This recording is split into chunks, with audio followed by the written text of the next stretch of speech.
GTU. Now, everyone has a story, and he helps you tell it.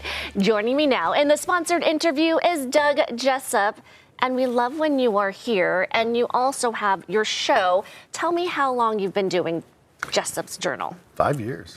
5 years? Season It's been 5. that long. Yeah, because I remember, bouncing into the newsroom and seeing you and everything, because it started when I was doing Utah Success Stories. That's right. And bluntly, I like to do positive, because my personal opinion is whatever you're looking for, you're going to find it. If you're looking for negative, guess what? You're going to find it. If you're looking for positive, it might be a little harder, but you're going to find it. And so that's why Jessop's Journal's around. They're all around us, actually, right? Oh, yeah. The more you look for it, the more it's around. Yeah, well, like, for example, here's the opening to Jessop's Journal.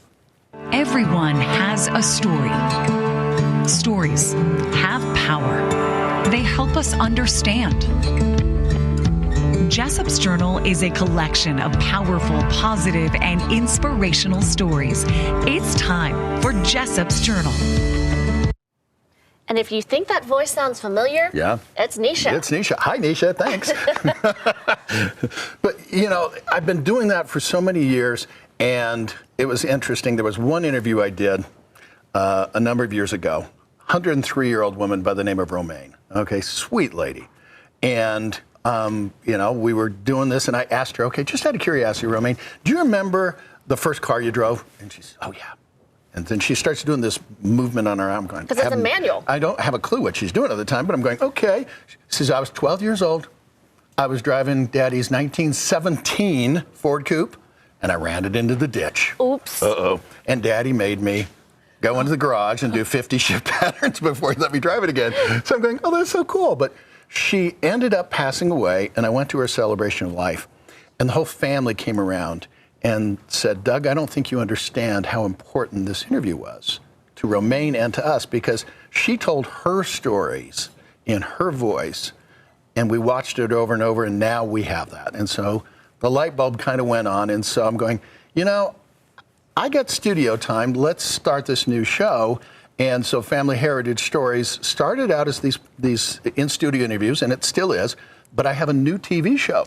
Okay, you are announcing this right now. Right now. You are Premiere. launching the story right here on ABC4. So Yes. we have Jessop's Journal at 10 a.m. on Sunday. Yes. And then Sunday nights at 11, okay, right after Real Sports Live, Family Heritage Stories, a full 30-minute TV show.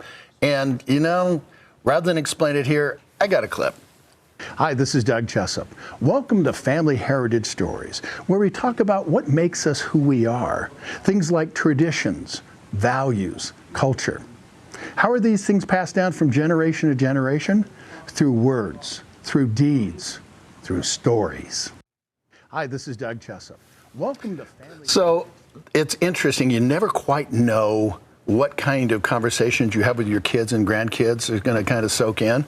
So I recently had a conversation with my granddaughter, and she's 11 years old, okay? And she brought up boys. I'm going, oh dear. Okay, here we go, Gramps, I can handle this. And she says, Gramps, I have 3 values that are important to me in a boy. I'm going, okay. She says, okay. She says they need to be kind, they need to be honest, and they need to be helpful. bravo, 11-year-old granddaughter. Go, girl. It's wonderful.